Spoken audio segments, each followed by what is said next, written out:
The 10 regional economic councils are still working on their applications for the millions of dollars worth of state funding that are up for grabs. But this week, the council that oversees the whole process is meeting in Albany, and they will be getting some words of wisdom from former President Bill Clinton. This will actually be his second visit to Albany this year. Joining me now with a preview of tomorrow's event is Albany Mayor Jerry Jennings. Mayor, it's great to see you. Good to see you, Liz. So this is really quite something. Why Bill Clinton? What is he going to have to say to New York economic development folks that you guys don't already know? Well, he's been through it, Liz. I know. In Washington, I think when he took over, the business climate was terrible. Yeah. And remember, Andrew was part of his cabinet, and I saw them do things with HUD that people said could never be done, as far as consolidations and streamlining the process and getting more money out to the communities. And Andrew has taken a similar blueprint, and he's saying in New York, we want to be business friendly. And I talk to business leaders all the time. They feel very confident with what's going on. Business community seems very happy with, Andrew so far, and they should be. But Bill Clinton, obviously he presided over a prolonged period of economic vitality in this country that we are not experiencing today. Nevertheless, it seems to me he's not going to speak, you don't expect him to speak in great detail. Do you expect it more to be sort of a little bit of a pep talk?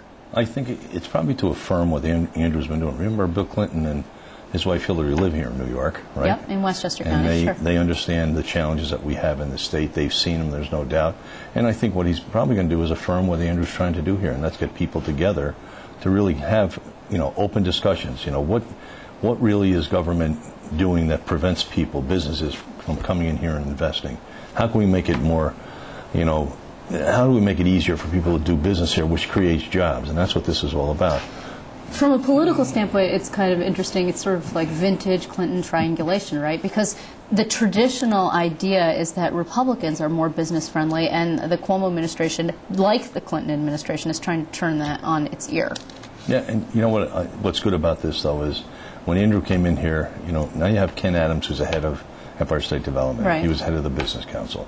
For years and years, there wasn't a lot of positive discussion taking place between Democratic anyone and the Business Council. Now it seems like everyone wants to work together, and that's encouraging to me, because I've been doing this my 18th year now, and I can see the difference now than over the past 17, 18 years as far as communication with the governor and his staff and with other agencies in the state. He has his agencies actively involved in these regional economic development councils. They're there. They're listening to what the business community is saying. We're listening to what people in the communities are saying.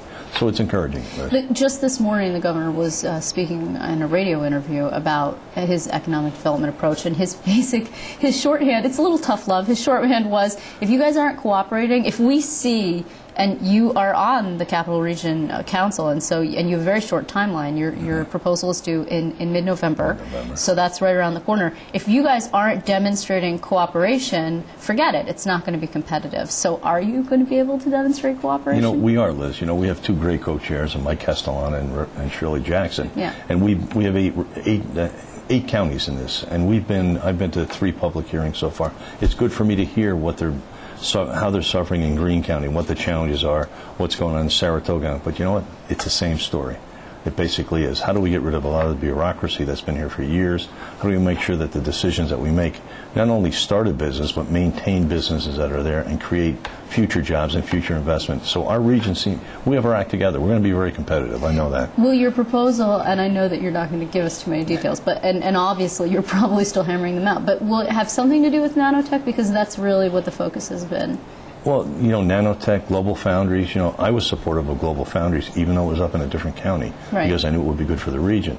And, people across the globe are looking at this capital region right now for investment because of nanotech and global foundries, and we have room to grow. But you know what? We have to also be concerned about Greene County and Saratoga and Warren County. So that's what we're trying to do.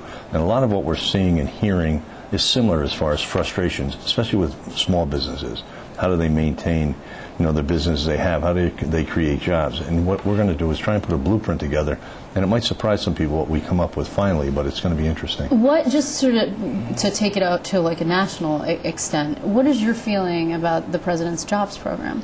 Well, you know what, anytime you talk about jobs, the money has to get somewhere. And one problem is, historically, if it came from Washington, it might go to a state government and then get spread in 100 different directions. Right. And we have to get the bureaucracy out of the way so that more of that money gets down to the business person, the people that are investing in our state. So we're not taking 30% off the top here to run it through a state agency or another 15 for a county agency. We have to come up with a plan. And as far as I'm concerned, if the money gets to us, it'll be a very, very positive thing. But where the money comes from is the real question, right? Yeah. I mean, what the Obama administration wants is to tax the wealthy, which is something that the governor has actually avoided in New York. But he has said, okay, at the federal level, if that's necessary, I can endorse it, but it's not the right approach here. Well, and he's right about not the right approach here, because we have, having New York City and having the financial capital of the world, basically, with a lot of people that make a lot of money, by taxing them more, we're going to drive them to Jersey. We're going to drive them out of here. You've got some folks, I don't know if you have millionaires, but you've got some wealthy-ish people in Albany. You wouldn't want to see some more money coming out of them. You'll stay, won't you, Liz? Yeah, You'll stay. Right. I am not a millionaire, for the record. But seriously, wouldn't you want, you as an executive,